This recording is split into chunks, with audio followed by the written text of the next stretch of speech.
Are you telling me that the CEO of Activision Blizzard, Bobby Kotick,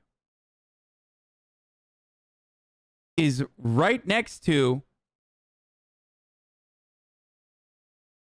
motherfucking Dr. Henry Kissinger on a famous book, a black book, owned by a particular individual that went by the name Jeffrey Epstein? Very interesting. Right underneath David Koch, too. Wow. Poggers. Listen, you got some real interesting individuals here, man.